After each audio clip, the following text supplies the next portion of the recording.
General Dwight D. Eisenhower and his deputy commanders chart the liberation of a lost continent, plan when and where the mighty armies of the United Nations will strike. Today, northern France is that battleground.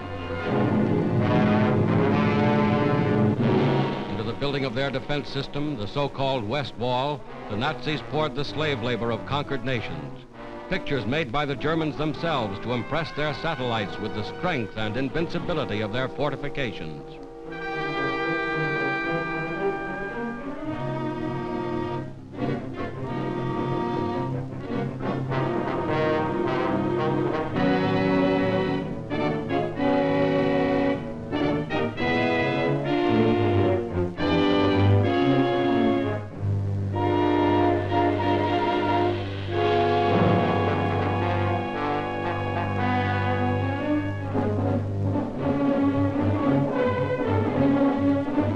Within steel and concrete emplacements, 4 years in the making, the Germans have amassed every known weapon of defense.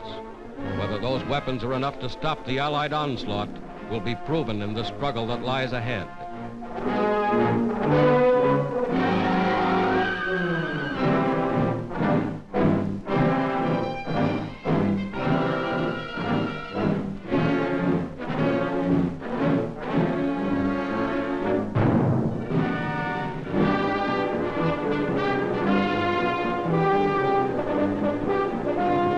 Here is the other side of the channel, Britain, an armed camp bristling with tanks and trucks and guns from the United States and Canada.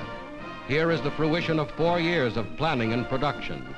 Here is a glimpse of England as the Allied armies awaited D-Day.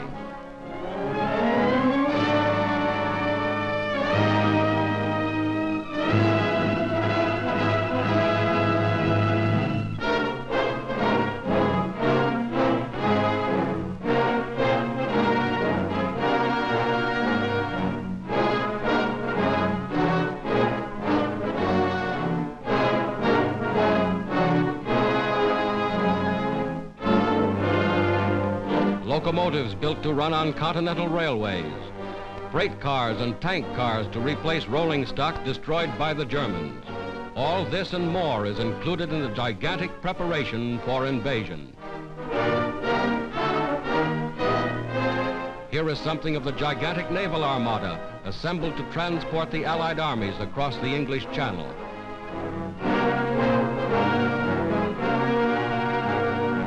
Here is something of the ingenuity of Allied engineers.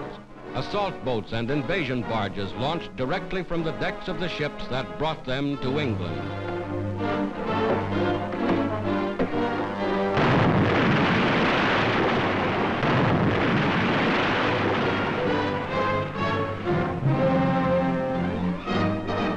Week after week, the fleet grew in numbers. Steel ships of every description, ships expressly designed and constructed for the mission upon which soon they were to embark.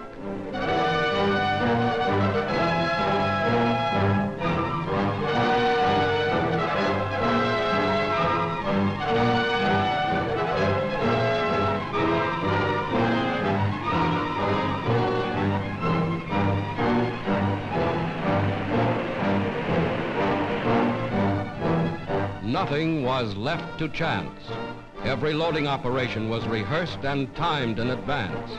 Every soldier knew his station. Every man knew just where he was to fit into the gigantic pattern. Daily they boarded their ships. For all they knew, they were bound for France or Belgium or wherever their commanders had decided to strike.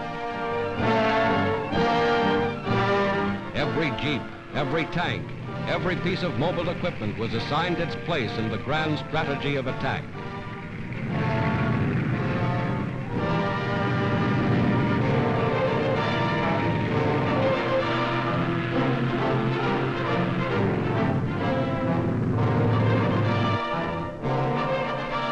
Then on the 5th day of June, 1944, just as you see them here, a fleet of more than 4,000 ships put out from England. This was D-Day, 4th anniversary of the Battle of Dunkirk, and the Allied armies were striking back.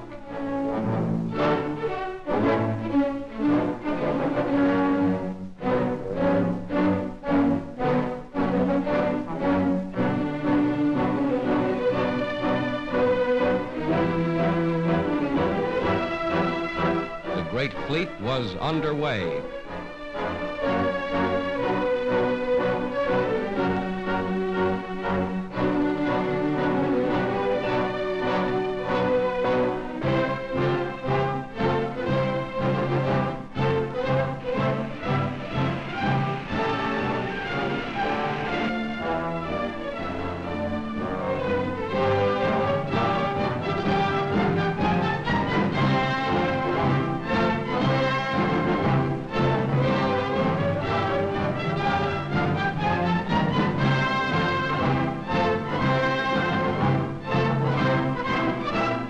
Morning of June 6th, this was the battleground.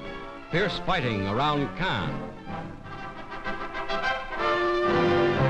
Vast squadrons of bombers and transports led the way.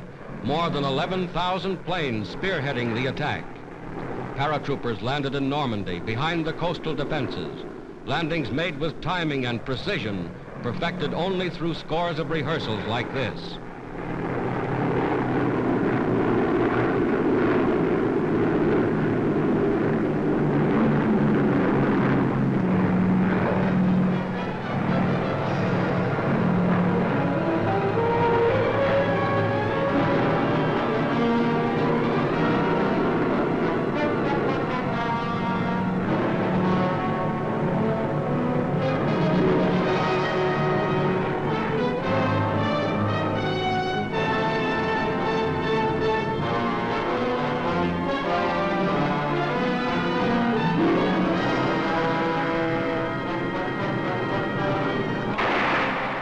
Barges approached shore ready for instant action.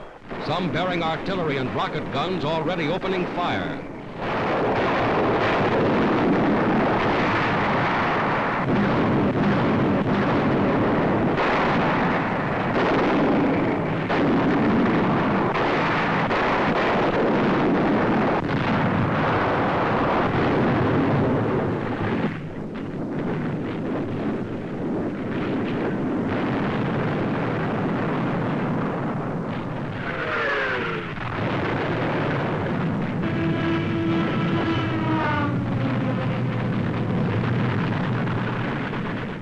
Today, just as in these scenes, the armies of the United Nations have made their first landings on the soil of Western Europe. Another of the great decisive battles of world history has been joined. This is the day for which free people long have waited. This is D-Day.